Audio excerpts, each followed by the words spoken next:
안녕하세요. 빌리지 온라인 예배에 오신 것을 환영합니다.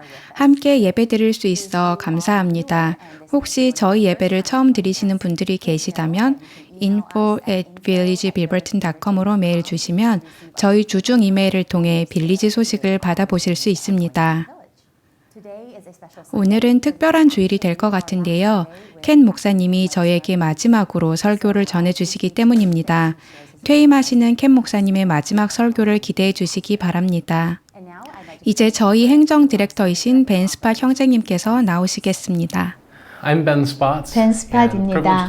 재정에 대해 짧은 보고를 드리려고 합니다. 눈 깜빡하시면 놓치실 수 있습니다. 저희 빌리지 교회는 건강하고 현명한 헌금 문화가 관대하신 하나님을 신뢰하는 데 뿌리를 두고 우리들 역시 관대하게 드립니다. 또한 우리는 나 자신이 아닌 다른 사람들에게 의존합니다. 추수감사절 이 시기에 우리는 종종 미국 개척 정신을 생각합니다. 많이들 자급자족을 생각하지만 특별히 영적으로 우리는 자급자족이 아닌 하나님을 의존하고 다른 사람들을 의존해야 합니다. 한 2년 전 제가 직원으로 합류하기 전 교회 장로였던 시절 렌지 목사님은 저에게 나 자신이 아닌 다른 사람들에게 의존하는 것을 권고하셨고 그 뒤로 그것에 대해 계속 생각하게 되었습니다. 내가 감당할 수 있는 것보다 더 드렸을 때 개인적으로 공동체 속에서 일하시는 하나님을 가까이 볼 수 있었고 또 더 주님께 의존할 수 있었습니다. 저희는 매달 2번씩 교회 재정에 대한 업데이트를 교회 웹사이트에 제공하고 있습니다. 그리고 11월부터 올 말까지 이메일을 통해 여러분의 헌금이 우리 공동체를 통해 이 지역에 어떤 영향을 끼치고 있는지 스토리들을 알려드리고 있습니다. 또한 내년 우리 교회의 비전과 사역 계획도 함께 나누고 있습니다. 올해가 가기 전 2가지 목표가 있습니다.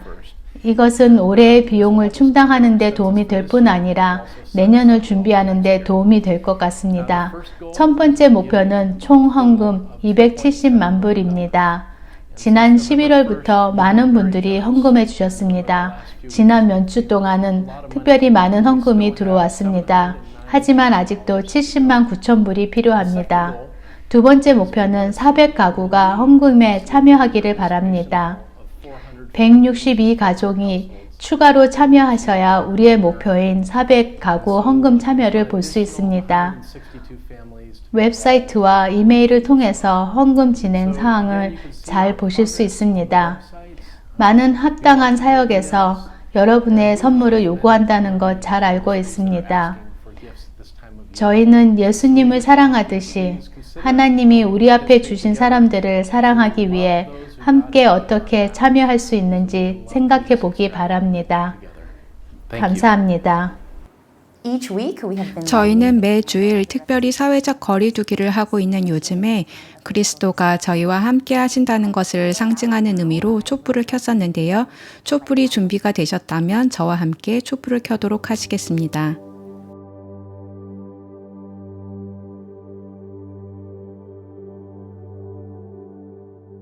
안녕하세요. 빌리지 성도 여러분, 예배에 참석하신 모든 분들을 환영합니다. 하나님의 말씀을 듣고 경배하기 위해 공동체로 모인 것이 너무 기쁘고 감사합니다. 이제 저희가 찬양을 부를 텐데요. 한동안 제가 묵상했었던 찬양입니다. 시편 27편을 토대로 쓰인 찬양인데 하나님은 나의 빛이요 나의 구원이시니 내가 누구를 두려워하리요 라는 찬양의 가사가 제 마음에 깊은 울림을 주었습니다. 이 찬양을 함께 부르며 선포하였으면 좋겠습니다. 스스로에게 그리고 서로에게 찬양의 가사를 선포하며 찬양합시다. 이제 시편 27편의 말씀으로 여러분을 예배로 초대하겠습니다. 여호와는 나의 빛이요 나의 구원이시니 내가 누구를 두려워하리요. 여호와는 내 생명의 능력이시니 내가 누구를 무서워하리요. 그리고 이렇게 나옵니다. 내가 산 자들의 땅에서 여호와의 선하심을 보게 될 줄 확실히 믿었도다. 너는 여호와를 기다릴지어다. 강하고 담대하며 여호와를 기다릴지어다. 성도 여러분, 이 찬양 함께 부르시겠습니다.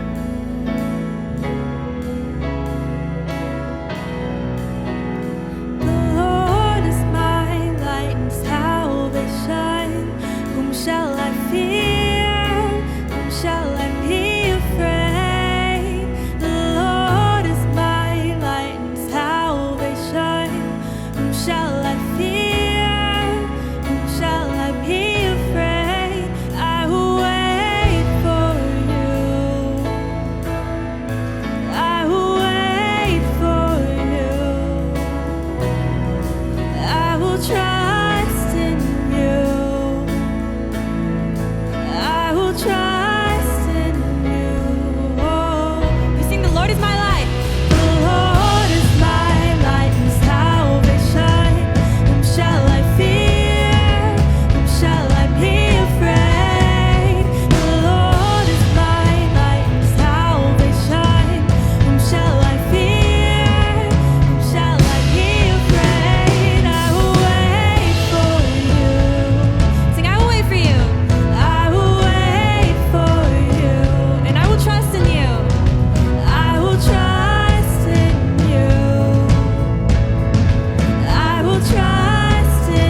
안녕하십니까. 제 이름은 짐 스미스이며 치과 의사로 빌리지에 10년간 출석하고 있습니다.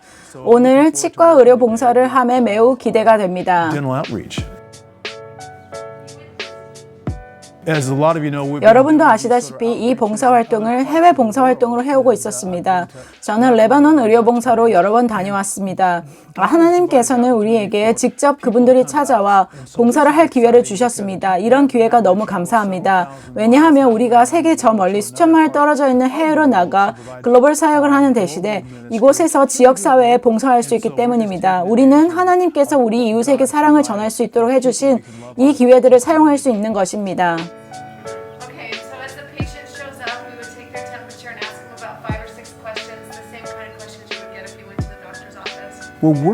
우리는 얼코와 함께 파트너가 되어 사역하고 있습니다.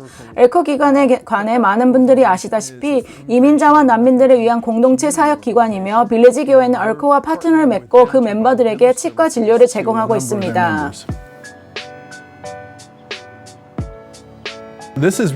특히 이 팬데믹 시기에 이 치과 사역은 매우 중요합니다. 많은 치과적 문제를 가지고 있는 분들이 계십니다. 저 같은 경우 그 기관과 함께 일하고 파트너를 맺고 하나의 팀으로서 일할 기회를 가지게 되었습니다. 치과적 치료가 필수적으로 필요한 분들에게 치료를 제공하고 있습니다. 특히 토요일 오전에 치과 사역을 할 수 있다는 것은 중요하며 그 시간에 일어나 이러한 진료를 제공할 수 있다는 것은 매우 가치로운 일입니다. 중요한 것은 우리가 그분들의 육체적 필요에 관한 관심뿐만 아니라 그분들이 사랑을 받으며 보살핌을 받는다는 것을 알게 해드리는 것입니다. 진료를 받으러 오신 분들을 한 개인으로서 관심을 가지고 돌봐드립니다. 이것이 가장 핵심 요소라고 생각합니다. 우리가 그렇게 함으로써 관심을 갖는 한 개인뿐만 아니라 그 공동체 전체가 그들에 관해 관심을 갖고 있는 사람들이 있다는 것을 알게 된다는 것입니다. 그렇기에 개인으로서뿐만 아니라 전체 공동체가 그들이 사랑을 받으며 관심을 받고 있다는 것을 알게 하는 것입니다.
Our strength is found. Will you prevail?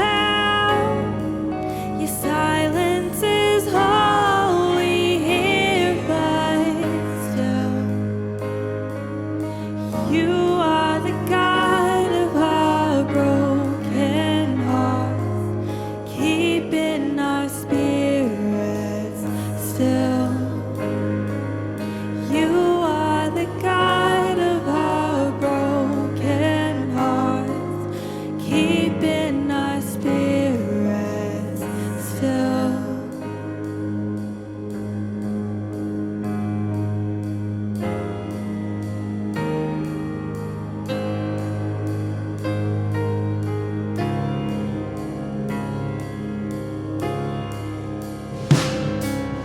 Hear our call, be with us.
Hello, Whitesmiths. 안녕하세요, 켄 목사님. 저희는 장로회 멤버들이고 오늘 목사님께 축복 기도를 드리고 싶습니다.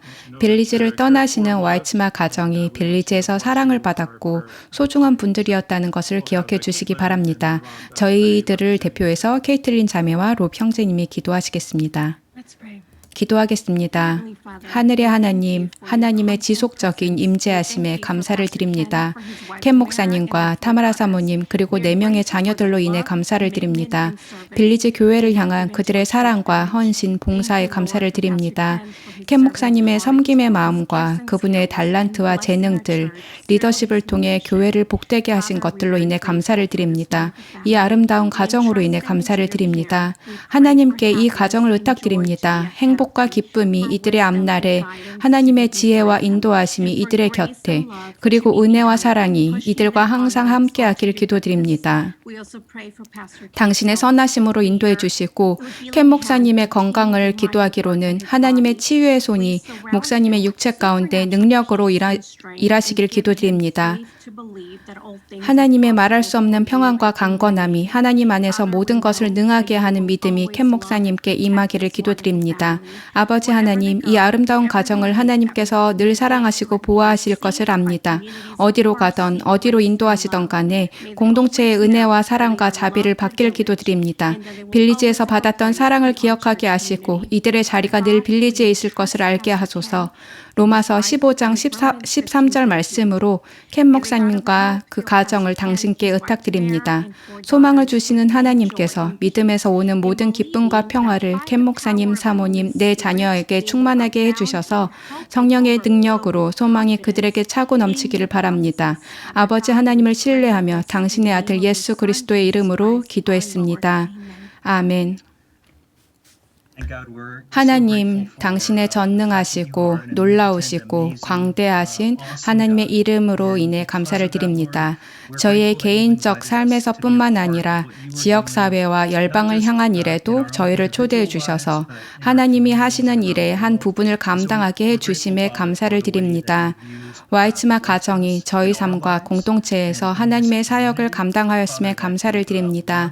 빌리지를 세우셨고 이끌어 가시는 하나님의 일하심 속에 저희들이 있음을 고백합니다. 켄 목사님 가정을 지금 다른 방향으로 인도하시고 계시지만 그것 또한 하나님의 이름과 그 아들 예수님을 영광스럽게 하고 하나님 나라를 확장하게 하시는 크신 계획 그리고 많은 영혼이 하나님을 알게 되는 하나님의 계획 가운데에 있음을 신뢰합니다. 하나님, 저희가 기도하기는 불확실한 시간 속에서 하나님의 평안을 그들 마음 가운데 허락하시기 원하고 양들이 목자의 목소리를 아는 것 같은 영적 예민함을 주셔서 하나님의 뜻과 인도하심을 분별할 수 있게 해주십시오.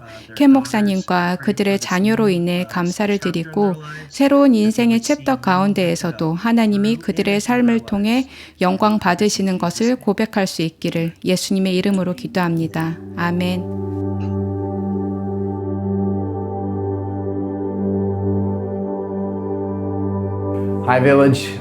안녕하세요, 빌리지 성도 여러분. 이렇게 영상 설교로나마 여러분과 함께 예배를 드리게 돼서 감사합니다. 오늘이 저의 마지막 설교입니다. 직접 예배당에서 뵙고 말씀을 전했으면 하는 기대를 했지만 상황이 이렇게 될 줄은 정말 아무도 몰랐던 것 같습니다. 여기 빌리지의 목사라서 섬긴 것이 저에게는 큰 영광이었고 특권이었다고 생각합니다. 섬길 수 있었던 시간 동안 여러 가지를 배울 수 있어서 감사하던 마음이 들고요. 타마라와 저희 딸들도 여러분께 사랑과 축복의 인사를 전합니다. 오늘은 제 마음속에 드는 4가지 정도의 말씀을 전하면 좋겠다는 생각이 들었습니다. 오늘은 몇 가지의 생각, 성경 말씀, 그리고 월터 브로거맨의 Gospel of Hope, 소망의 복음이라는 책을 바탕으로 말씀을 나누겠습니다. 이 소망의 복음이라는 책을 지난 몇 주 동안 보고 있고 지금 2번째를 보고 있는데 개인적으로 아주 훌륭한 디보셔널 책이라고 봅니다. 바로 말씀으로 들어가죠. 첫 번째 드릴 말씀은 우리의 복음은 번영 복음이 아닙니다. 번영 복음이라는 것은 많은 사람들에게 있어서 아마 텔레비전에 나오는 유명한 몇몇 설교자들 혹은 개인 제트기를 타고 각종 금장식을 몸에 하고 있는 모습을 떠오르게 될 것입니다. 번영 복음에서는 여러분이 올바르게 하고 순종하고 열심히 노력하면 하나님께서 당신을 부자가 되게 해주신다고 가르치십니다. 금전적으로 차고 넘치게 해주신다는 거죠. 재정적 풍요뿐이 아닙니다. 번영 복음은 여러분이 아프지 않을 것이라고 가르칩니다. 번영 복음의 관점에서 질병은 하나님과는 아주 동떨어진 거라고 봅니다. 즉, 인생에서 생기는 질병은 하나님의 축복을 못 받은 것이라고 가르치는 것입니다. 우리는 이러한 가르침이 우리와는 떨어진 몇몇 교회, 아니면 어떤 지역, 아니면 특별한 종파에서만 일어난다고 저희는 생각합니다. 하지만 사실은 우리 모두가 각자의 마음속에 어느 정도의 번영 복음의 기질을 조금씩 가지고 있다는 것입니다. 우리 모두는 어느 정도는 우리 스스로가 특별히 받고 누릴 자격이 있다고 생각하고 또는 우리가 열심히 하면 대가를 받을 것이라고 생각을 합니다. 하지만 그런 가운데 코로나가 저에게 준 교훈은 우리의 삶은 정신없는 혼란 가운데 있다는 거죠. 예수님께서는 제자들이 고통을 받을 것이라고 말씀을 하셨고 그것은 제자들로 하여금 고통이 올 것을 미리 기억하고 그 다가오는 고통이 너무나 당연한 것인 것을 미리 가르쳐주기 위해서입니다. 상상하지 못했던 고통스러운 상황을 접할 때, 그래서 우리가 실망스러워할 때, 그 상황은 우리에게 혼돈을 가져다주고 혼돈은 의심을 일으키고 의심은 우리를 영적으로 어렵게 합니다. 그것을 해결하는 유일한 방법은 하나님께로 돌아가는 것입니다.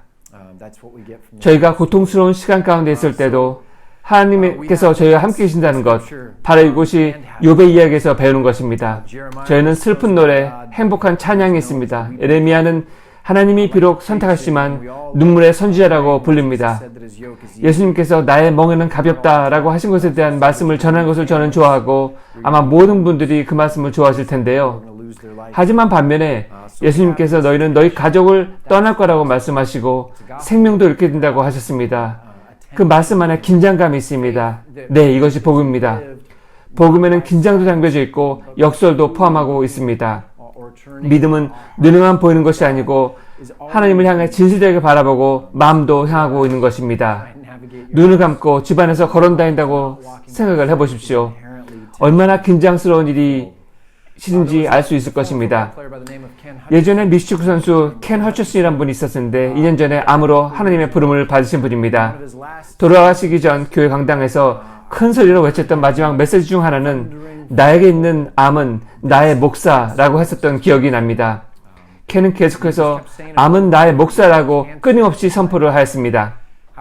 나로 하여금 하나님을 바라볼 수 있게 하는 것, 나로 하여금 하나님에 대하여 배울 수 있게 하는 것, 나로 하여금 하나님을 신뢰를 갖게 하는 것, 나로 하여금 천국에 대해 소망을 갖게 하는 것, 이런 모든 것들은 나에게서 나의 목사와 같은 그런 말씀입니다.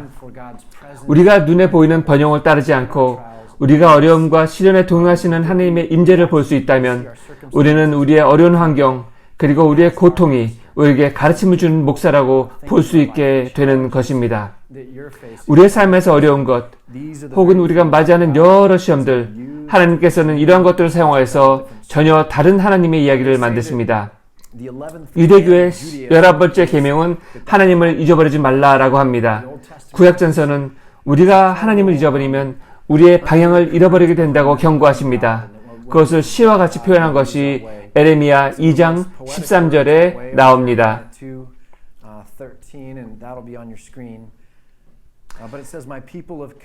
참으로 나의 백성이 두 가지 악을 저질렀다. 하나는 생수의 근원인 나를 버린 것이고 또 하나는 전혀 물이 고이지 않는 물이 새는 웅덩이를 파서 그것을 샘으로 만든 것이다.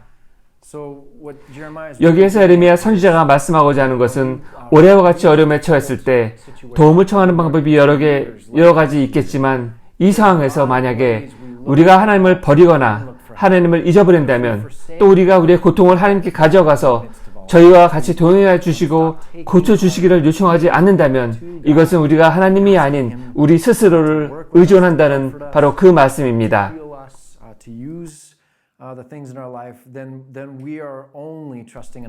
우물가에서 여인을 만나서 예수님께서 말씀하신 생수라는 표현은 바로 좀 전에 읽어드린 에레미야 말씀에서 인용한 것입니다. 타메라가 만든 비디오를 하나 보여드리죠. 야곱의 우물에 대해서 이해를 하는데 도움이 될 것입니다. This well, Jacob's well. You can do it.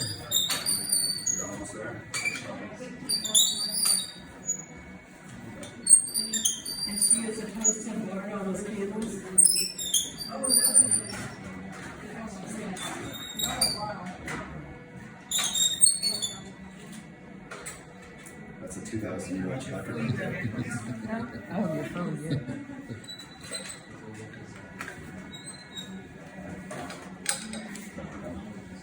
Alright, say something to the camera, Tanner. This well, 야곱의 우물이라고 불리우는 이 우물은 아주 깊은 우물입니다. 이 우물은 홀리랜드 그리고 웨스트뱅크라고 불리우는 지역에 위치하고 있고요. 이것을 보호하기 위해 그 위에 교회를 세웠고 이 우물은 그 교회의 밑바닥, 즉 동굴 같은 곳에 있습니다. 이 우물에 대한 내용은 야곱의 시대로 거슬러 올라가게 됩니다. 창세기 33장에 야곱은 이 우물을 얻게 되고 창세기 32장에는 밤새도록 야곱이 하나님과 씨름을 한 내용이 나옵니다. 그 이유는 야곱이 그의 형 에서가 자기를 해칠지 모른다는 두려움 때문이었죠. 32절 말씀을 보면 야곱이 하나님과 씨름을 하다가 오랫동안 기억을 하라는 징표로 야곱은 엉덩이뼈를 다치게 됩니다. 야곱의 몸에 생긴 가시라고 봐도 좋을 것 같습니다. 하나님께서는 야곱의 이름을 이스라엘이라고 바꾸시고는 새로운 언약을 야곱과 하십니다. 아주 흥미로운 다른 말씀이 있는데요. 예수님께서 사마리아에 가셨을 때의 일입니다. 사마리아를 방문하셨던 것도 이상하지만 우물가에 앉으셔서 예수님께서는 동네 여인이 물을 깃는 이 우물은 물이 마르지 않을 것이라는 놀라운 말씀을 하십니다. 그때 예수님께서는 물을 깃는 여자에게 생수의 근원에 대해서 말씀을 하십니다. 그 여인은 예수님께 어디에서 예배를 드려야 할지, 누가 맞고 누가 틀린지와 같은 정치적인 질문을 합니다. 요즘 저희가 사는 이 세상도 정치적으로 비슷한 처지인 것 같습니다. 많은 사람들이 얘기를 하는 것이 있습니다. 이것들은 우리를 혼란하게 만들고 또 우리가 그 수수께끼 같은 문제의 답을 풀고자 노력을 아무리 해도 예수님께서는 그것들이 다 중요한 것이 아니라고 말씀을 하십니다. 우리가 이해할 것은 우리가 진정과 신령으로 예배를 드릴 것이다 라는 그것입니다. 다시 말하면 우리가 하나님께 나와서 주님에 매달려서 씨름을 해야 한다는 바로 그것입니다. 여기서 생수가 무엇일까요? 저는 야곱과 야곱의 우물을 보여주는 그림이라고 생각을 합니다. 예수님은 모든 말씀을 그 앞에서 하시면서 우리는 야곱과 같이 되어야 된다라고 말씀을 하십니다. 우리에게 너희는 하나님을 기억해야 한다고 하십니다. 번영을 바라는 것이 아닌 예수님께서 약속하셨던 그 임재, 그리고 우리와 동행하시겠다고 하신 바로 그 약속을 이해해야 합니다. 하지만 우리는 이 이야기의 요점을 종종 놓칠 때가 있는 것 같습니다. 우물가의 여인이라는 이야기를 들을 때 항상 평판이 안 좋은 여인, 그리고 예수님께서 우리의 삶을 풍성하게 삶의 원천이라는 또 가르침을 여기에서 말하시면서 이 여인이 말씀의 주제가 되며 이 여인에게 자유함을 주셨던 것이라고 생각을 할 때가 있습니다. 하지만 그것은 요점을 놓친 것이라고 저는 생각이 되어집니다. 이 여인은 연약한 여인이었고, 하지만 예수님께서 말씀하신 것은 여인의 이야기보다 훨씬 더 큰 것이었습니다. 이것은 자유함과 명예에 대한 이야기였던 것이죠. 사도 바울이 말씀한 것처럼 두려움과 떨림으로 구원을 이뤄나가야 합니다. 제가 좋아하는 덴마크의 철학자 수원 키르케가르드는 사도 바울이 말씀한 구절을 제목으로 집필을 했습니다. 또 그 책에서도 그것을 또 강조했고요. 믿음의 삶을 경험하고 이해하기 위해서는 우리는 우리의 진실한 삶을 살아야 합니다. 그것은 머리로부터 나오는 것이 아니고 우리가 하나님을 기억할 때 경험하게 되는 것입니다. 그것이 염려이든지 우울함이든지 고통이든지 재정 문제이든지 아니면 건강 문제이든지 그 어떤 상황에도 말입니다. 우리가 정말 망가진 현실에 있을 때도 하나님의 임재가 우리와 동행을 한다는 그 약속을 기억하는 것, 그 말입니다.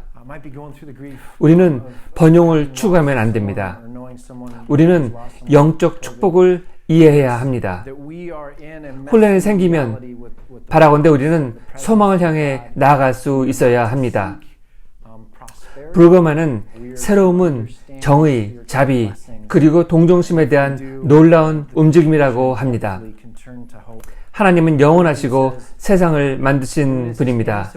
다른 한편으로는 바빌로니아 신과 같은 우상들은 도저히 믿지 못한다는 것입니다. 왜냐하면 그것들은 허수아비와 같은 것들이기 때문입니다. 경제 시스템이 우리에게 생명을 준다고 하는 그 우상들의 주장을 절대로 받아들이지 마시기 바랍니다. 두려움이라는 공포심 이유 하나로 생긴 안전장치는 결코 우리를 안전하게 해줄 수 없습니다. 아무리 훌륭한 사회적 장치 그리고 합의가 있더라도 그것이 하나님을 기쁘게 하지 못하면 그것들은 우리를 참된 인간으로 살 수 있게 해주지 못합니다. 우리는 지금까지 세상을 너무 믿었습니다. 우리는 또 바빌로니아의 우상에 귀를 기울였습니다. 우리는 아메리칸 드림이라는 것을 너무 동경하고 있습니다. 바빌로니아 우상과 아메리칸 드림 사이에 갇힌 사람들은 믿음과 사명의 에너지를 잃고 맙니다. 예수님께서 오셔서 우리를 구하시고 만나주신 것은 번영복음이 아닙니다. 그것은 진짜 복음, 즉 좋은 소식인 것입니다. 두 번째는 우리의 복음은 아픈 사람을 고치는 복음이고 가난한 사람을 위한 복음입니다. 비록 단순하게 들리실지는 모르지만 좀 더 풀어서 말씀을 드리겠습니다. 왜냐하면 최근에 이러한 것들이 저에게는 크게 다가왔고 또 하나는 최기준 목사님이 아낌없이 주는 사랑하는 주제를 가지고 저희 모두 저희 공동체에게 또 공동체에게는 어떤 의미인지 도전을 주는 것을 기쁘게 봐왔기 때문입니다. 이사야 61장에는 예수님에 관해서 다음과 같은 예언이 있습니다. 주님께서 나에게 기름을 부으시니 하나님의 영이 나에게 임하셨다. 주님께서 나를 보내셔서 가난한 사람들에게 기쁨의 소식을 전하고 상한 마음을 싸매어 주시고 모든 슬퍼하는 사람들을 위로하게 하시고 시온에서 슬퍼하는 사람들에게 제 대신 화관을 씻어주시며 이 내용 안에는 가난, 상한 마음, 그리고 우울함이 있고 슬픔과 애통함도 있습니다. 이 모든 것들이 예수님께서 해결하려고 오신 사역들 중에 일부분입니다. 예수님께서 사역을 시작했을 때 이 사역을 말씀을 읽으셨고 나중에 비슷한 테마가 또 나오는 것을 봅니다. 이것은 사도 요한이 감옥에서 죽게 되었을 때입니다. 요한은 혼돈하기 시작합니다. 그래서 그의 소망이 흔들리게 되었고요. 요한은 제자들을 보내서 예수님께 묻습니다. 당신이 메시아이십니까? 당신이 메시아가 하실 일을 하실 것입니까? 사도 요한의 이 진실한 질문에 대해서 성경 NET 버전의 밑에 나와 있는 각주는 다음과 같이 말하고 있습니다. 사도 요한이 나오는 구절에 대한 말씀입니다. 감옥에 있는 요한의 관점에서 볼 때 지금까지 요한이 설교한 것은 심판에 대해서입니다. 헤롯 안티파스를 포함한 하나님의 대적들은 아직 종말의 심판을 받지 않았습니다. 그래서 요한은 예수님을 통해서 아직까지도 일어나지 않은 종말 심판의 결과가 나타날 것을 기대했고 그러한 생각은 메시아로서의 예수님에 대한 정체성, 거기에 대한 오해에서 비롯된 것입니다. 다시 말씀드리면 예수님께서는 로마 제국을 멸망시키지도 않으셨고 다윗의 왕자를 찾지도 않으셨고 많은 사람들이 기대했던 사회를 바로 세우고자 큰 변혁을 직접 일으키지도 않으셨다는 겁니다. 그래서 많은 사람들은 본인들이 그렸던 메시아의 모습을 예수님으로부터 못 찾기에 사람들은 예수님을 의심을 했던 것이죠. 여기서 흥미로운 것은 예수님께서 요한이 보낸 사람들에게 응답한 말씀입니다. 예수님께서는 그렇다, 내가 바로 그 메시아이다. 가서 요한에게 다음의 것을 말하라고 하십니다. 소경이 눈을 뜨고 안진뱅이가 걷고 문둥병 환자가 씻김을 받고 귀머거리는 듣고 죽은 사람은 살아났다는 것, 그리고 가난한 자들에게 복음이 전해졌다는 바로 그것을 전하십니다. 여기서 예수님께서는 중요한 것은 심판이 아니라 이 세상이 원래 순리대로 돌아간다는 것, 바로 이것이 중요하다고 강조를 하십니다. 그리고 그 순리는 먼저 약한 자, 도움이 필요한 자를 향해서 나아가는 것으로부터 분명히 시작이 되어야 된다고 하시는 것입니다. 성경이 항상 과부에 대해서 말씀을 하는 이유는 이분들이 바로 아무것도 스스로 할 수 없는 부류의 사람들이기 때문입니다. 다른 사람들에게 연민심이 있어야 도움을 받을 수 있는 사람들. 그래서 예수님의 정체성 그리고 정투성을 묻는 질문에 대해서 예수님은 본인의 연민심이 바로 그 질문들에 대한 답이라고 말씀을 해주십니다. 하나님께서는 먼지를 향해 숨을 내셨고 또 창조가 시작되었습니다. 예수님께서도 먼지를 향해 다가오시고 지능으로 고치셨습니다. 거기는 히브리 사람들의 사상이 있습니다. 그것은 하나님께서 만든 이 세상은 다 좋습니다. 뒤집혀지는 것도 있고 처음부터 다시 시작하는 것도 있고 작은 것, 더러운 것도 있고 하지만 이러한 모든 것들이 하나님의 구속 과정의 하나라는 것이죠. 아테네의 문화에 영향을 받은 그리스 사상은 물질은 나쁘고 영은 좋다라는 지극히 양분화된 세상을 가지고 있습니다. 그래서 세상에서 일하는 것은 별로 중요하게 생각을 하지 않았고 중요한 것은 오로지 영이라는 생각을 가지고 있었습니다. 전체적인 그림을 보는 것이 아니라 그 사상은 한쪽으로 치우치는 극단적인 것이었죠. 그래서 예수님께서 여기 오셔서 삶에서 틈을 만드십니다. 공간을 만드십니다. 예수님께서 오셔서 변화를 주기 시작하십니다. 예수님께서 오셔서 조금씩 그리고 아주 조금씩 삶에서 틈을 넓히는 일을 하십니다. 그래서 그 틈 가운데서 공의를 향하시고 사랑, 자비를 보이시며 겸손하게 살아가는 것들이 그 동기부여를 위한 것도 결코 아니고 기독교임을 자랑하기 위한 그 보증마크도 아니고 이런 것들이 바로 신앙적으로 반드시 필요한 것임을 말씀하고 직접 보여주고 계시는 것입니다. 이런 것들을 하는 것이 우리에게 있어야 할 정체성의 한 큰 부분인 것입니다. 이것이 우리가 다른 사람들에게 우리가 예수님의 제자인지 묻는 질문에 답히면서 동시에 우리의 정통성을 다른 사람에게 보여주는 방법이기도 한 것입니다. 이것이 바로 당신이 메시아인가요? 라고 하는 질문에 예수님께서 대답하신 것처럼 말이죠. 브루그만은 책에 다음과 같은 말씀을 합니다. 여기 공동체에서는 잘못, 허위와 같은 패턴을 없애고 위험의 말씀을 놓고 친절함에 기뻐하고 이웃과 평화를 추구합니다. 이것을 우리끼리만 나눠 가지고 있으면 안 됩니다. 라고 합니다. 기억하십시오. 우리야말로 성찬의 떡이 필요한 사람들입니다. 우리가 떡이 필요하다고 떡을 만드는 것을 소유하지 않아도 됩니다. 우리가 포도원을 가지고 있지 않다고 하더라도 우리 안에 있는 포도주는 우리가 믿을 수 있다는 것입니다. 간혹 믿는 사람으로서 우리는 교회 공동체에서 어떤 긴박한 일이 있으면 무언가 기적과 같은 일이 일어나기를 기대합니다. 우리가 기대하고 있고 살아가는 가운데 종말적 신호를 보고 있지만 우리는 우리 앞에 있는 너무나 평범한 것을 놓치고 우리의 이웃도 놓칩니다. 갈라디아에서의 바울은 선한 일을 하다가 낙심하지 맙시다. 우리는 선한 일을 해야 합니다. 우리는 알마른 때에 정의를 쫓아가야 합니다. 지쳐서 넘어지지 아니하면 때에 이를 때 거두어지게 됩니다. 라고 용기를 주는 말씀을 하십니다. 그리고 계속해서 말씀하십니다. 특히 이것은 믿음의 식구들에게 그런 것입니다. 여기 교회에 대한 말씀이 나옵니다. 커뮤니티 그리고 도시에다 나오고 슬퍼하는 사람, 좌절감에 있는 사람, 불안함에 있는 사람들, 가난한 사람들, 모든 사람들이 다 중요하게 여겨야 할 대상들입니다.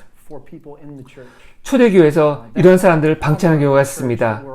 우리가 몸된 교회 공동체 안에서 필요한 부분을 기억하고자 공동체가 몸부림치는 것, 바로 이 교회라는 참 징표인 것입니다.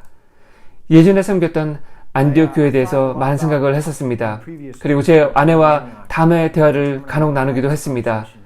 한참 시간이 지난 후 그 교회를 봤을 때 우리가 어떤 마음을 전할 수 있을까라는 대화였었습니다. 정의를 위해서 모든 열정과 소망 안에서 정의를 위해서 공동체와 같이 손잡고 걸어가자는 것입니다. 하지만 그것들을 선포하고 또 예전에 선포했으면서 스스로 그 공동체 안에서 제가 돌아보건대 얼마나 많은 사람들이 정의, 자비 그리고 연민이 필요한 사람들을 제가 혹시 놓치고 있지 않았나 하고 생각이 듭니다. 생각해보면 그것을 놓친 것들은 큰 실수였습니다. 그리고 이곳 빌리지에서는 그런 실수를 되풀이하고 싶지 않습니다. 우리를 향한 좋은 소식, 즉 복음은 어려움의 형편에 빠진 분들, 슬픔에 빠진 분들, 그리고 애통하고 있는 분들을 위한 것입니다. 우리의 복음은 베푸는 사람들을 위하는 것뿐이 아니라 그것을 받을 사람들을 위한 모두의 것들인 것입니다. 저희 어머니께서는 저와 제 누이의 사진들을 계속 모아놓으셔서 복사를 해놓으십니다. 아마 수십만 장쯤 되는 것 같은데요. 그중 어머니께서 저에게 보여주신 흥미로운 사진도 아주 몇 개 있습니다. 그 중에 하나는 제가 8살 때, 아마 여러분 중 제가 어렸을 때 베이에리아에 살았던 것을 이야기를 들으신 분도 있었을 텐데요. 저희 부모님께서 어느 토요일날 샌프란시스코 공항에서 저희와 함께 지나게 될 캄보디아 가정을 모시고 왔었습니다.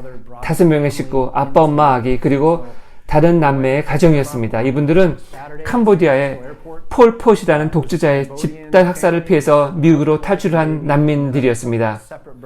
그분들은 머리에 이익 때문에 그들이 난민 수요했을 때 삭발도 했었고 또 그분들은 저희 가족들과 몇 년을 같이 지내게 되었습니다. 아직도 저희와 친하게 지내고 있고요.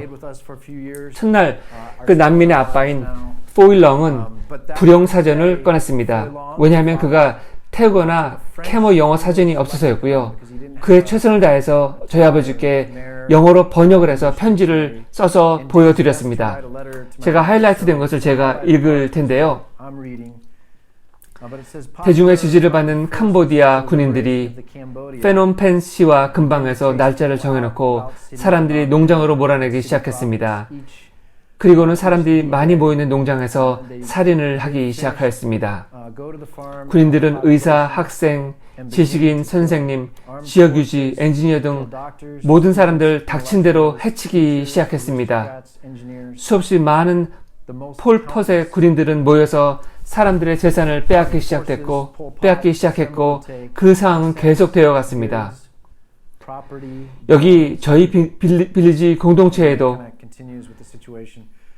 폭력을 피해서 탈출한 형제 자매님들이 계십니다. 그 경험이 최근이든지 아니면 오래전이든지 남미 그리고 중미에 사시면서 이런 것들을 겪으신 빌리지의 형제 자매들이 바로 여기에 계십니다. 이것뿐이 아니라 세계적으로는 또 이러한 비슷한 피해를 받으시는 기독교 신자분들도 많이 계시고요. 여기 우리 공동체 안에서 공의와 선한 일을 할 수 있는 기회가 우리에게 분명히 우리 근처에 있습니다. 하나의 공동체로서 우리의 사랑을 전파하기 위해 동행하고 서로 하나가 되게 되는 것, 이것 말입니다. 이렇게 함으로써 우리는 이 세상에 우리의 사랑과 정통성을 보여줄 수 있게 됩니다. 마치 예수님께서 주님의 정통성을 우리에게 나눠주신 것처럼 말이죠. 우리는 해외 선교에 대해서 많은 이야기를 합니다. 물론 아주 훌륭하고 아주 좋습니다. 하지만 그 이외에도 로컬에도 푸드뱅크 혹은 건강 클리닉 그리고 조그맣게 진행되는 모든 사역들, 특히 우울증에 걸린 분들을 위한 프로그램도 있고 저희 교회 건물을 이용하는 여러 많은 그룹 활동들이 많습니다. 또 온라인으로 만나는 것들도 있고요. 이 빌리지 교회가 사회 커뮤니티와 연결되어서 보다 나은 세상을 만드는 데 도움을 준다는 것이 얼마나 놀라운지 모르겠습니다. 시간에 대해서 말씀을 잠깐 나누고자 하는데 시간에 맞춰서 빠르게 말씀을 전해야 될 것 같네요. 최기주 목사님은 3시간 동안 천천히 해도 된다고 하셨는데 인실자매님이 안 된다고 하셨네요. 그래서 지금 간단히 시간에 대해서 요점만 정리하도록 하겠습니다. 우리는 영원한 삶을 살고 있습니다. 요한복음 17장 3절을 말씀은 다음과 같이 말씀하십니다. 영생은 오직 한 분이신 참 하나님을 알고 또 아버지께서 보내신 예수 그리스도를 아는 것입니다. 형제자매님들, 우리가 만약 하나님을 알고 우리가 예수 그리스도를 믿는다면 성경 우리에게 영원한 삶, 즉 영생은 이미 시작된 것이라고 말씀을 하고 계십니다. 즉 우리에게 천국의 삶이 지금 펼쳐지고 있다는 말씀이죠. 거기에 대해서 기막힌 무엇인가가 또 있습니다. 시편 90편 12절 말씀을 보면 우리에게 우리의 날을 세는 법을 가르쳐 주셔서 지혜의 말씀을 얻게 해주십시오. 우리가 무언가를 결정할 때 세상을 보고 도울 수 있다는 방법을 통해서 하나님께 영광을 돌릴 수 있다는 것, 이것을 시간이라는 의미로 생각한다면 거기서 지혜가 나온다는 것입니다. 계절이 지나가면서 어떨 때는 시간이 빠르게 느껴지기도 하고 어떨 때는 고통스러울 만큼 천천히 간다고 느껴집니다. 제가 어렸을 때 이해하지 못했던 아인슈타인의 상대성 이론에 대해서 지금 기억나는 것은 기차에 대한 비유입니다. 기차가 100km 속도로 가고 있다면 그건 100km 속도로 가고 있는 것입니다. 하지만 제가 90km의 속도를 타고 있는 기차에서 그 100km의 기차를 보고 있다면은 그 기차의 속도는 아주 다르게 느껴질 거라는 거죠. 즉 시간상에서 기준점은 아주 중요하다는 것입니다. 시편 기자는 우리에게 이 영원한 시간이라는 관점을 주는 기준점이 무엇인지 찾으라고 우리에게 말씀하십니다. 이것이 지혜를 얻는 방법이라고 하십니다. 놀라지 않습니까? 달란트의 비유는 물질적 번영이라는 보상을 말하는 것이 아닙니다. 그것은 보다 여러분이 신실하면 하나님 나라에서 보다 큰 보상이 있다는 것입니다. 달란트에 비해서 말씀하신 보상은 맡겨진 소임에 의해 판단되어진다는 것입니다. 그래서 여러분이 여러분의 시간과 달란트, 선물, 자원들을 하나님의 나라를 위해서, 즉 영광을 위해서 사용한다면 하나님께서는 그것을 사용하셔서 미래에 하나님에 들어갈 때 그것들이 더 커지고 확장되게 사용할 수 있게 만드신다는 것입니다. 그래서 시간이라는 이 생각은 여러 사건들에 대한 하나님의 친필 서명인 것입니다. 저의 멘토이신 에드 언더우드 님은 지금 이 순간을 우리가 어떻게 봐야 되는지, 우리는 어떤 질문을 하고 있는지에 대해서 말씀을 많이 해주셨습니다. 사도행전에 나오는 말씀입니다. 그분은 인류의 모든 족속을 한 혈통으로 만드셔서 온 땅 위에 살게 하였으며 그들이 살 시기와 거주할 지역의 경계를 정해 놓으셨습니다. 다른 지역이 아닌 갈라디아에 가라고 부름을 받은 사도 바울처럼 지금 여러분이 지금 사는 곳에 머물고 있고 살고 있는 것도 결코 놀란 일이 아닙니다. 하나님께서 우리의 발전까지도 통치하는 분이십니다. 그래서 요즘 같은 세상에 주님 왜 저를 여기에 두셨나요? 주님 왜 이 집 그리고 이 도시 그리고 왜 이 교회 공동체에 저를 머물게 하시나요? 라고 하는 것은 좋은 질문인 것입니다. 주님 제가 다른 곳으로 가야 할까요? 주님이 원하시는 그곳은 어딘가요? 그때는 어딘가요? 우리의 탤런트가 주님께 영광을 드릴 수 있는 바로 그런 질문들 말입니다. 여러분께 드릴 적용의 질문은 바로 그런 생각들과 씨름을 하시라고 말씀드리면 될 것 같네요. 하나님은 여러분을 어디에 두셨나요? 하나님께서 여러분을 어디에 두시나요? 세 번째로 복음은 구원과 성화입니다. 아멘이라고 응답하시겠습니까? 다르게 표현을 하면 우리의 복음은 구원과 성화이므로 우린 계속해서 배워나가야 한다는 것입니다. 사도 바울은 흥미로운 일을 했는데요. 바울이 전도 여행을 떠났고 그리스 근처의 마세도니아에 갔습니다. 거기서 교회를 여러 개 개척을 했습니다. 그 후 바울이 이방인, 로마인, 그리고 모든 여러 민족의 사람들과 같이 교회를 시작했습니다. 그리고 다 같이 모여서 성찬도 했고요. 시간이 흐른 후 베드로가 여기에 와서 가르치고 그 교회의 리더가 되려고 왔지만 점점 뒤로 빼고 있었습니다. 그 이유는 베드로 스스로가 가지고 있는 유대교 사상, 그리고 베드로가 가지고 있는 율법주의 생각 때문에 스스로 이방인과 어울린다는 것이 그에게는 죄책감으로 다가왔기 때문입니다. 이러한 압력들이 베드로 스스로 하여금 성도를 편애하게끔 만들었습니다. 그래서 사도 바울은 이것을 바라보며 큰 불만을 갖게 되었습니다. 그래서 교회들에게 편지를 썼고 바로 이것이 우리가 잘 알려진 갈라디아서인 것입니다. 갈라디아에서는 바울이 다음과 같이 말을 합니다.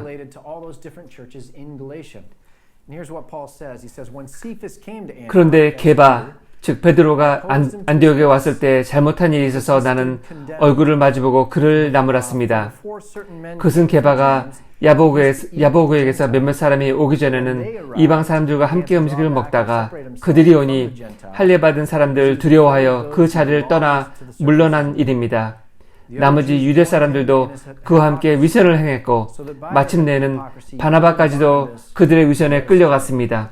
나는 그들의 복음의 진리를 따라 똑바로 걷지 않는 것을 보고 모든 사람 앞에서 게바에게 이렇게 말했습니다. 당신은 유대 사람인데도 유대 사람처럼 살지 않고 이방 사람처럼 살면서 어찌하여 이방 사람처럼 유대 사람이 되라고 강요합니까? 여기서 두 개 정도 제게 눈에 띄는 말씀은 다음과 같습니다. 바울이 게바, 즉 베드로가 복음의 진실에 맞지 않게 행동한다고 지적했던 것입니다.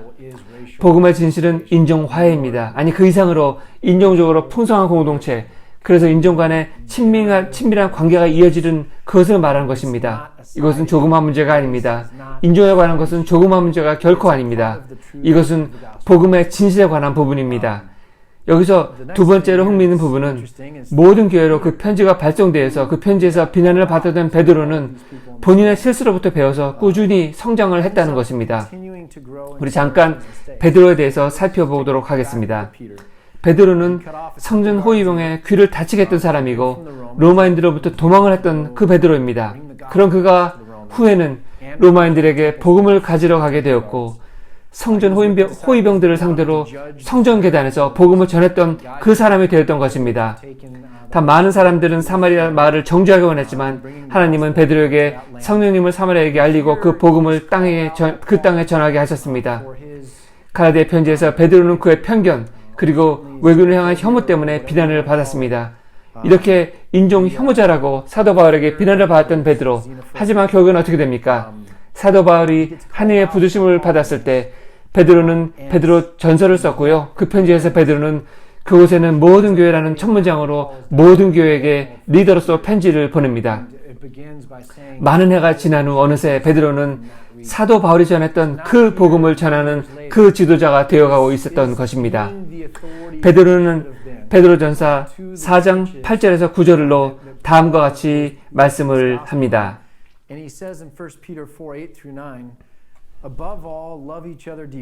무엇보다도 먼저 서로 뜨겁게 사랑하십시오. 사랑은 허다한 죄를 덮어줍니다. 불평 없이 서로 따뜻하게 대접하십시오. 따뜻하게 대접한다는 말은 그리스도로 낯선 사람을 사랑한다는 뜻입니다. 즉 여기에서 우리는 처음엔 틀렸지만 시간이 지나면서 리더십 자리로 오는 베드로를 봅니다. 그리고 베드로는 따뜻하게 대접하는 것에 관련해서 낯선 사람을 환영하는 것에 대해서 가르치고 있습니다. 아주 놀랄만한 이야기라고 생각이 듭니다. 제가 말씀드린 것처럼 이것이 바로 최규리 목사님이 여기 빌리지에서 하려고 하시는 것과 아주 비슷한 것이라고 생각이 들기 때문입니다. 아낌없이 주는 사랑, 그리고 그것이 사람들을 부리고 서로 평균해서 배우게 하고 우리가 몰랐던 것을 알게 해줘서 우리의 실수로부터 우리가 깨닫고 배워갈 수 있게 하는 바로 그것 말입니다. 예수님께서 부활 후 첫 번째로 하신 일이 그의 제자들을 모아서 아침 식사를 하셨다는 것, 그러면서 결코 놀랍지 않습니다.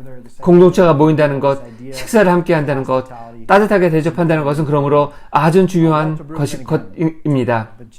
월터 브루거만의 말씀을 또 인용하자면 예수님께서는 지금 현재를 다른 관점에서 보실 뿐이 아니라 예수님께서는 그 제자들에게 미래에 대한 다른 관점도 보여주십니다. 예수님께서는 하나님의 언약 안에서 그의 제자들을 초청하시며 하나님께서 이 세상을 향해 새로운 치유를 하실 것을 알게 하십니다. 하나님께서 세상을 사랑하시고 포기하지 않으심으로 세상이 상상하지 못할 새로운 부활의 일들이 있습니다. 하나님께서 세상을 새롭게 해주시고 모든 것을 구원하시고 성화시키신다면 우리의 복음은 구원 그리고 성화의 복음인 것입니다. 그리고 우리는 우리의 편견과 실수로부터 계속 배울 수 있게 됩니다. 간단히 말씀을 하나 드리려고 했는데 정치, 경제, 그리고 인종, 많은 질병 같은 것들은 너무나 잘못된 것이 많습니다. 하지만 사랑은 틀린 것이 없습니다. 용서는 틀린 것이 없습니다. 겸손은 틀린 적이 결코 없습니다. 그래서 내 마음에 혹시 틀린 것이 있는지 보기를 원하는 생각, 내 마음속에 있는 내가 그리는 하나님이 아닌 진짜 하나님을 원하는 생각인지, 내 스스로 판단한 진리가 아닌 하나님이 원하시는 정말 그 진실을 원하는 생각인지, 하나님이 겸손한 자를 축복하시기 때문에 내가 그 마음을 따라서 축복하고자 하는 그런 마음, 동시에 교만심을 멀리하는 것, 바로 이러한 생각들이 우리에겐 정말 중요한 것입니다. 마지막으로 네 번째로 말씀드릴 것은 우리의 복음은 은혜의 복음입니다. 그렇습니다. 다 은혜의 덕택입니다. 야고보서 4장 6절을 보시면 하나님께서는 더 큰 애를 주십니다. 그러므로 성경에 이르기를 하나님께서는 교만한 자들을 물리치시고 겸손한 자들에게 은혜를 주신다고 말씀하십니다. 신약전서의 여러 말씀의 문장 중 은혜, 평화, 샬롬으로 시작하는 것이 총 17절이 있습니다. 왜 편지에 은혜, 평화, 그리고 샬롬으로 시작할까요? 이것이 바로 기독교 공동체의 심장과도 같은 것들이기 때문입니다. 또한 이것들이 바로 공동체 안에서 우리가 서로에게 바라고 서로에게 각인시켜 주기를 원하는 것들이기 때문입니다. 이 구절들의 이미지를 축소해서 보여드리겠습니다. 10개가 보이고 7개가 빠지셨는데요. 얼마나 많은 신약전서의 편지들이 이 단어로 시작되는지 보여드리려고 한 것입니다. 16세기 종교 개혁에는 5개의 솔라스가 있었고 이것은 오로지 뭐뭐뿐이라는 라틴어입니다. 솔라 스크립투라, 오로지 성경 말씀뿐, 솔라 크리스투스, 오로지 그리스도뿐, 솔라데오, 오로지 주님께 영광을. 요한 세바스찬 바하는 그의 작품곡 아래에 SDG라고 약자를 썼고 그것은 오로지 믿음뿐, 그리고 오로지 은혜뿐이라고 약자라고 합니다. 그렇습니다. 그 바로 은혜인 것입니다. 오로지 은혜만이 우리를 변화시키는 메커니즘을 제공하는 것입니다. 그래서 우리는 우리를 죄인이라고 생각해야 합니다. 만약 모든 것이 다 은혜라고 한다면 우리는 죄인이라는 생각, 그리고 우리가 죄인일 때 예수 그리스도께서 우리를 위해 돌아가시다는 것을 생각하게 되는 것입니다. 디모데전서 1장 15절에서 바울은 스스로를 죄인의 우두머리라고 부릅니다. 그렇게 부르는 의미는 도대체 무엇일까요? 성경의 다른 구절에서 그는 스스로를 특별한 사도, 다른 사도보다 더 나은 사도라고 불렀지만 여기에서는 스스로를 죄인의 우두머리라고 하는 이유, 그 이유는 도대체 무엇일까요? 이 말씀에 대해서 영국 런던의 위대한 설교자 찰스 스펄전은 바울이 스스로의 죄성에 대한 깊은 성찰, 그리고 그것이 얼마나 큰 죄인지를 분명히 아는 그의 생각이 그로 하여금 죄인의 우두머리라는 생각을 주지 않았을까라는 말씀을 하십니다. 다시 말씀드리면 바울은 율법이 요구하는 것, 그리고 그의 양심이 요구하는 것, 그리고 그가 원하는 것을 분명히 알고 있었다는 것입니다. 우리는 우리가 무엇을 원하는지 잘 알고 또 세상의 관점에서는 그것들은 다 좋게 보입니다. 하지만 우리가 하고 싶어하는 좋은 것들도 실제로는 우리가 연약하기에 하기 힘든 경우도 있습니다. 그래서 이것은 우리에게 죄로 보일 수도 있는 것입니다. 바울은 여기에서 누구보다도 먼저 하나님께서 죄인인 우리와 함께 일하신다는 것을 알았기에 누구보다도 먼저 은혜 앞에 스스로 나옵니다. 우리에게 있는 기쁨, 구원, 그리고 용서가, 그리고 우리가 대가 없이 구원을 얻었다는 것을 우리가 매일 보고 느낄 때 그 가치는 기하급수처럼 커지게 됩니다. 구원은 회심해서 단번에 생겼다는 생각은 좋지 않은 신학입니다. 예전에 구원받았던 우리가 지금도 구원받고 앞으로도 구원을 받을 거라는 것이 우리의 복입니다. 이것은 정당화, 성화, 송축입니다. 유명한 찬송가 나 같은 죄인을 만드신 존 뉴턴은 임종을 앞두고 얼마나 큰 죄인이고 예수님은 얼마나 위대한 구세주인지를 팔을 올려서 울부짖고 있습니다. 이분은 자신의 삶을 바꿔버린 예수님에 대해서 마지막으로 나 같은 죄인을 살리시는 곡으로 간증을 합니다. 얼마나 나는 큰 죄인이고 주님은 얼마나 위대한 구세주인지 그것을 외치면서 말입니다. 결론입니다. 교회는 예수님이 테이블의 머리 되시고 그 테이블에 우리를 초대한다는 것을 잊지 말아 주십시오. 우리는 경제적으로 어려운 사람도 연약한 분도 모두 있습니다. 예수님은 그 장소가 빌딩이든지 온라인이든지 또 그 가정이든지 어디서나 우리를 만나 주십니다. 교회는 여러 가지 다른 모양을 지니고 또 여러 다른 지역에 있지만 궁극적으로 모든 교회들은 예수님께 중심을 맞추고 있습니다. 그리고 또 우리 예수님은 그를 믿는 모든 형제자매들을 결코 잃어버리지 않는 분이십니다. 당신 예수님께 소중한 존재이십니다. 당신은 안전합니다. 당신은 예수님 안에 있습니다. 당신은 은혜를 입고 있습니다. 하나님 우편에 앉으시며 여러분을 위해 중보 기도를 해주시는 우리의 챔피언이 계시고 예수님께서는 여러분의 계속되어지는 구원 그리고 영원히 여러분이 성화되는 기쁨을 알도록 바라십니다. 빌리지 성도 여러분, 많은 카드, 편지, 전화 그리고 메시지를 통해서 보여주신 여러분의 큰 사랑과 자비 그리고 사랑 거기에 감사 그리고 또 감사를 드립니다. 저희 아이들을 사랑해 주신 것도 감사드리고 저에게는 빌리지를 섬긴 것이 영광이고 특권이었습니다. 저는 축복을 많이 받은 사람이라고 생각을 합니다.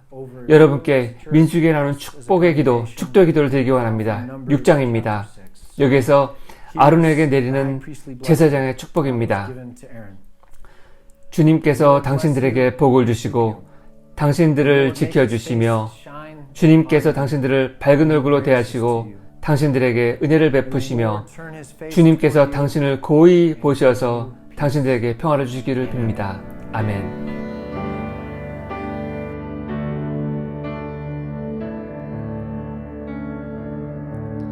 You've overcome this world with love and made our fight your own. We lift our eyes through fear as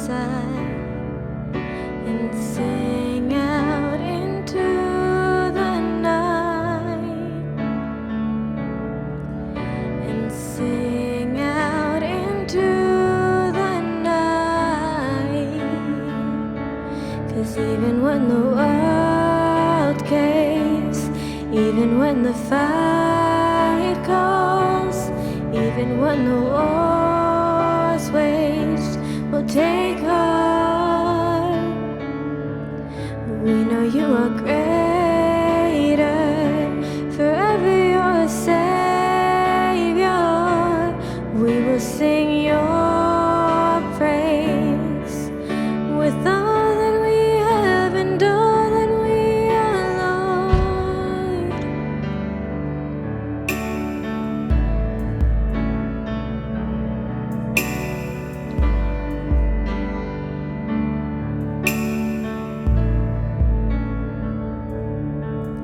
We'll slow ways, 'cause you own the tide. We'll still our souls and know you wait for us on waters wide, where faith walks above the storm, where faith walks above the storm. 'Cause even when the world caves, even when the fight calls, even when the war's waged, we'll take heart. We know you are greater, forever you're a Savior. We will sing your praise with all that we have and all that we are,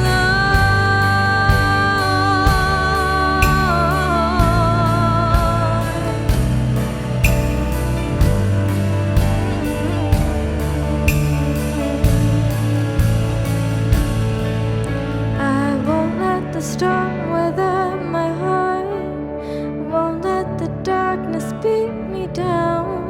Sing in the night my hope alive in you.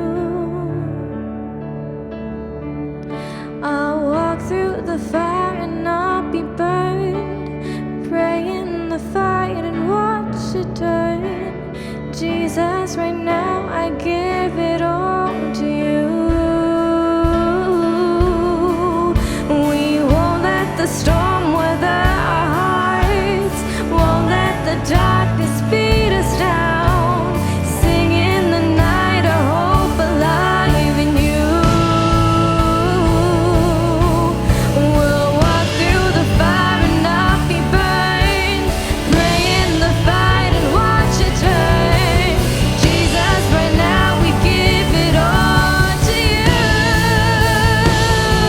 'Cause even when the world caves, even when the fight comes, even when the war's waged, we'll take heart. We know you are greater, forever you're a Savior. We will sing your praise with all that we have and all that we are, Lord.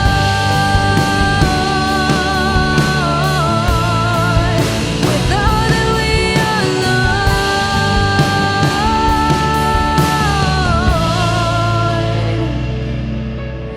We won't let the storm weather our hearts, won't let the darkness beat us down.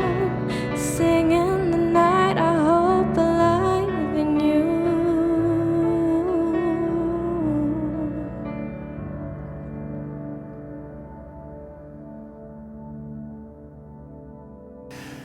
Please let me send us out by reading from a passage that I've never read before for this benediction part. But I believe this is very timely for today as we trust in His timing and guidance in our individual and communal life. Ecclesiastes chapter 3. Hear the wisdom from the Lord. There is a time for everything, and a season for every activity under heaven. A time to be born and a time to die. A time to plant and a time to uproot. a time to kill and a time to heal, a time to tear down and a time to build, a time to weep and a time to laugh, a time to mourn and a time to dance, a time to scatter stones and a time to gather them, a time to embrace and a time to refrain, a time to search and a time to give up, a time to keep and a time to throw away, a time to tear and a time to mend, a time to be silent and a time to speak, a time to love and a time to hate, a time for war and a time for peace. And the Koheleth continues to say that we know that everything God does will endure forever. Nothing can be added to it and nothing taken from it. God does it so that man will revere Him. So brothers and sisters, God is the author of your life. He makes a way even when there seems to be no way. So trust in His timing and trust in His benevolence. He knows and He is leading your life. You may now extinguish your candle. Go in peace.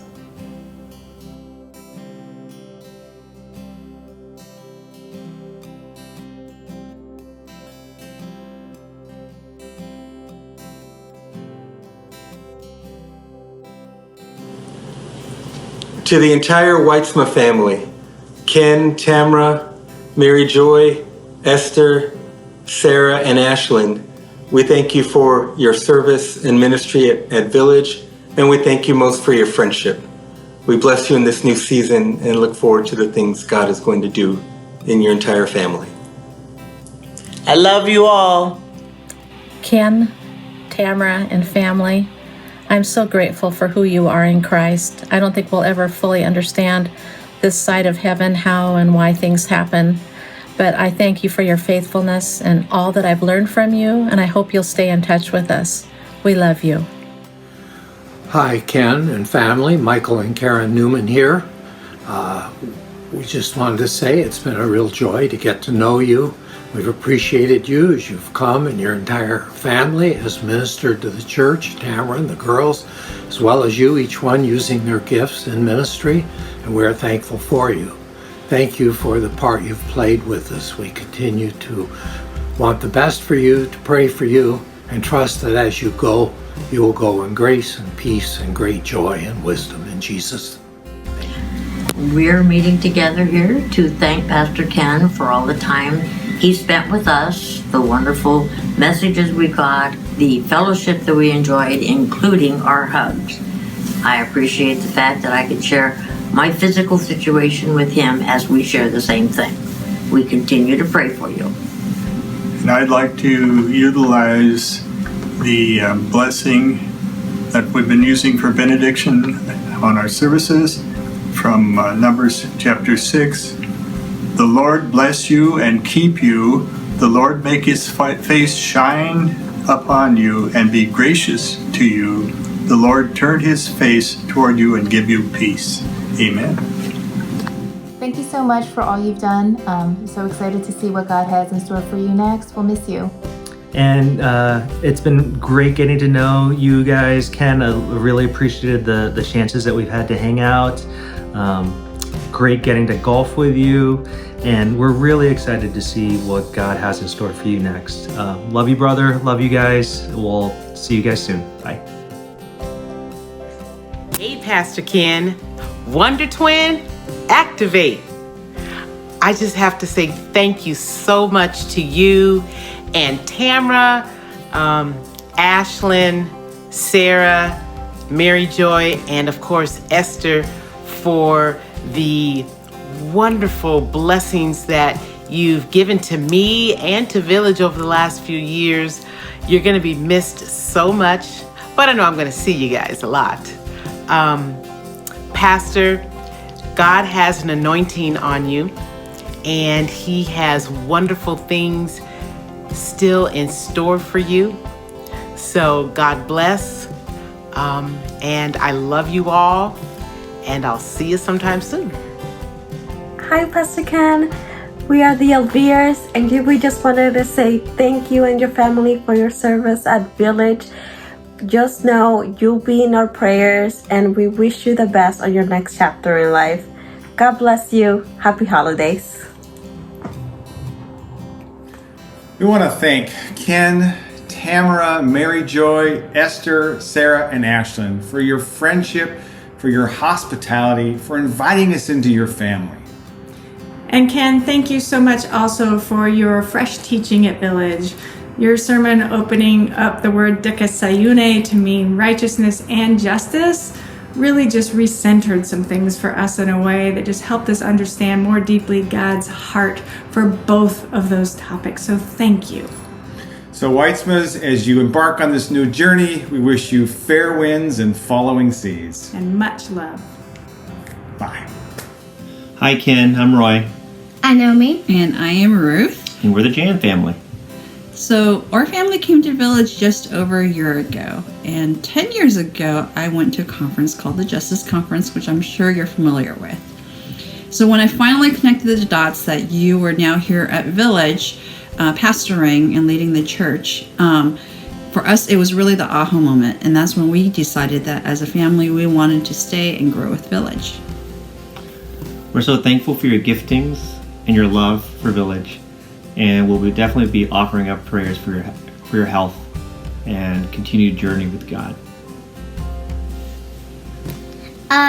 We just hope other people will love it too, and we just love Village with all of my, and we hope Jesus will create other people to love it too. Thank you. Bye. Bye. Love you. Hope you're doing well with your family. Hi, Ken and Tamara. It's Brad Greenwood from Hillsboro. Love you guys. Thank you for your ministry. Thank you for sharing your family. Thank you for sharing even your parents with us. Thank you that even before you even got settled in your own house, you were ready to go camping with us in family camp. Thank you for your dedication to Village. Thank you for loving us and sharing your lives with us. And thank you for your friendship. It means a lot to me personally, and I hope to continue that friendship. And Kim and I are just so blessed to have you in our lives. Thank you. Hi, Pastor Ken and family. This is Richard and Jackie Revilla. We just want to wish you and your family blessings on your next journey. And we also want to say that in the little over 2 years we've been with Village, one of the reasons why we decided to become members is because of your very knowledgeable and insightful preaching. So we definitely appreciate that. Thanks, Pastor Ken. I really appreciate how you just really focused on people in the margins and the way that God sees them. Really appreciate your insight, and good luck on the rest of your adventure. All right, take care. Thank you very much. Hey Ken, I just wanted to say God's blessing for you as you go on your way. It seems like it's been a nonstop drama at Village since the day you came. Not your fault, but I believe that God is truly doing something wonderful and beautiful both at Village and in your life as well. I make no predictions about 2021, but I hope that you'll find yourself in a space where you feel like you can really have a significant ministry and follow God's leading in your life. And I pray that you will find healing both emotionally, physically, and that you'll be able to lead your family and have a significant ministry for your church or whatever you choose to do. So God's blessing to you as you go.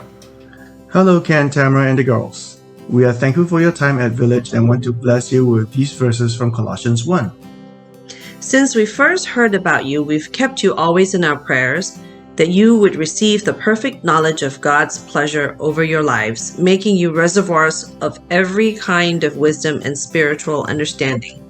We pray that you would walk in the ways of true righteousness, pleasing God in every good thing you do. Then you'll become fruit-bearing branches, yielding to His life and maturing in the rich experience of knowing God in His fullness. and we pray that you would be energized with all his explosive power from the realm of his magnificent glory, filling you with great hope. All the very best to you and your family, and stay in touch. Pastor Ken and Tamara, we so appreciate your love and service to Village. Ken, I will always be grateful for how you walked in the door and led Village through a very difficult challenge. Thank you for pouring your heart into the lead pastor role. We appreciate your amazing family, and we consider you lifelong friends. Thank you. Pastor Ken, from the Gonzalez family, we just want to say thank you to you, your wife Tamara, and your 4 beautiful daughters. We are very grateful for you and your family. Thank you for blessing me and ordaining me. Pastor Ken, many blessings to you and your family. Hi, Pastor Ken! My name is Piquitita, and I want to thank you for your service at Village. And I want to bless you and your family. And remember, do not be afraid. Do not be discouraged. For the Lord your God and mine will be with you wherever you go. Thank you. Bye bye. Estamos agradecidos por el tiempo que estuvo con nosotros. Estaremos orando por los planes que el Señor tiene para usted y su familia.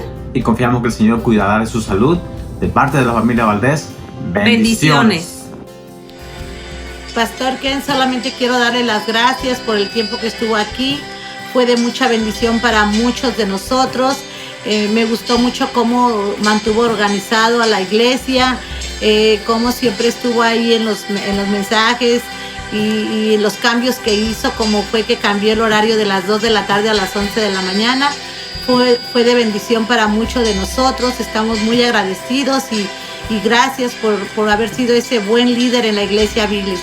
Le pido al Señor que lo bendiga y lo proteja donde quiera que vaya, y que siempre sea el Señor Jesucristo el centro de su vida y el centro de su familia, y que el Señor siempre alumbre sus pasos y que siga llevando la palabra de Dios a personas que lo necesitan.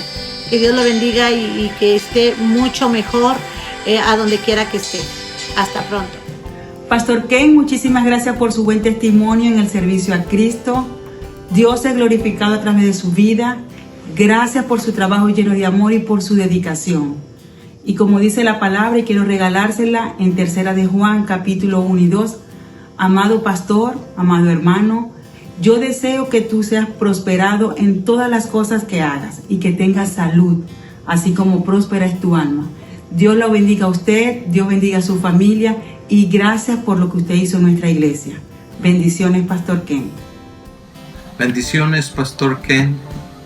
Que Dios le bendiga a usted y a su familia, donde quiera que vayan, donde quiera que estén, que sean de bendición para la gente, dando la palabra, explicando, y pues que Dios les bendiga y les proteja. Amén. Bendiciones, Pastor Ken. Solo le quiero decir que el Señor me lo bendiga a usted y a su familia y les prospere en donde quiera que vaya. El Señor lo guarde y le bendiga rica y abundantemente. Bendiciones para usted. Blessing, Pastor Ken, que el Señor le bendiga. Es para mí un privilegio el poderme dirigir a ustedes. Es mi oración, Ken, que tú puedas salir adelante pronto de esta enfermedad y que el Señor pueda abrir puertas para ti de bendiciones en otro ministerio. Te amamos y estarán siempre ustedes en nuestras oraciones, esperando que el Dios Todopoderoso te bendiga, te cuide el resto de tu ministerio. Un abrazo del Ministerio Hispano y que el Señor les bendiga y les guarde. Bendiciones.